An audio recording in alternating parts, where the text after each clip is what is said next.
আজ আমি একটা চিকেনের রেসিপি এনেছি, মৌরি বাটা দিয়ে চিকেন। তো তার জন্য প্রথমে আমি মাংসটা ধুয়ে পরিষ্কার করে নিয়েছি। এখন আমি মাংসটাকে ম্যারিনেট করব। তো নিয়ে নিলাম দই, সেই সাথে নিলাম আদা বাটা, সেই সাথে দিলাম রসুন বাটা। এখন এই তিনটে উপকরণ দিয়ে আমি ভালো করে মাংসটাকে মেখে নেব, নিয়ে আমি আধ ঘন্টার জন্য ম্যারিনেট করে রাখবো।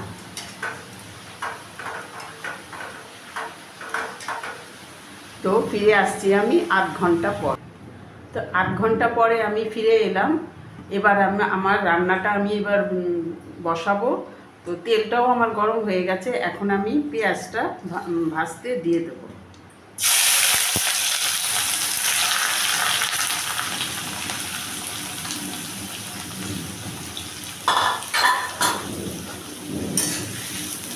পেঁয়াজটা একটু নাড়াচাড়া করে নেব, করে তারপরে আমি সমস্ত মশলাগুলো মেশাবো। তো পেঁয়াজটা আমি নাড়াচাড়া করে নিয়েছি, একটু ভেজে নিয়েছি। এখন আমি এটার মধ্যে একটু পেঁয়াজের পেস্ট দেব। একটা ছোট পেঁয়াজ আমি পেস্ট করে রেখেছিলাম, সেই পেস্টটা আমি এটার মধ্যে এখন দিয়ে দিলাম। দিয়ে আবার আমি এটাকে কষাবো, আবার একটু কষিয়ে নেব। পেঁয়াজটা আমার কষানো হয়ে গেছে। এখন আমি এটার মধ্যে দেব লঙ্কার গুঁড়ো, দেব হলুদ গুঁড়ো, আর সেই সাথে দেব একটু মৌরি বাটা,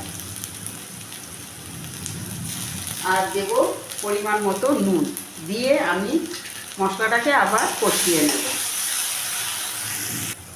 তো মশলাটা আমার কষানো হয়ে গেছে। এখন আমি ম্যারিনেট করা মাংসটা দিয়ে দেব। দিলাম ম্যারিনেট করা মাংসটা, দিয়ে আমি এবার ভালো করে মিশিয়ে নেব। তো এটা আমি এখন হাই ফ্লেমে রেখেই কিছুক্ষণ ভেজে নেব মাংসটাকে।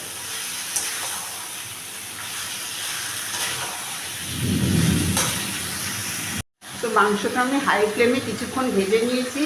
এখন আমি যে পাত্রের মধ্যে মাংসটা ম্যারিনেট করেছিলাম সেইটা ধুয়ে আমি একটু জল দিলাম।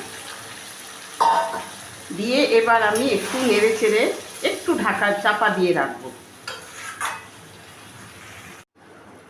তো কিছুক্ষণ পরে আমি আবার ঢাকাটা খুলে মাংস দেখে নেব কতটা হয়েছে।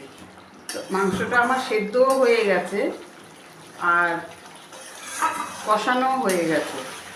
এখন আমি এটার মধ্যে যে মৌরি আর কাঁচা লঙ্কাটা বেটে রেখেছিলাম সেইটা আমি এখন দিয়ে দেব। কিন্তু আমি এই মাংসের মধ্যে কোনো রকম গরম মশলা মেশাবো না। গরম মশলা দিলে গরম মশলার গন্ধে মৌরির গন্ধটাই থাকবে না।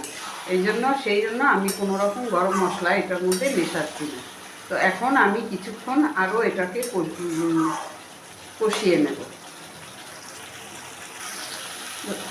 মাংস রান্না আমার কমপ্লিট। এখন আমি সার্ভ করব। তো রান্না আমার কমপ্লিট, মাংস রান্না।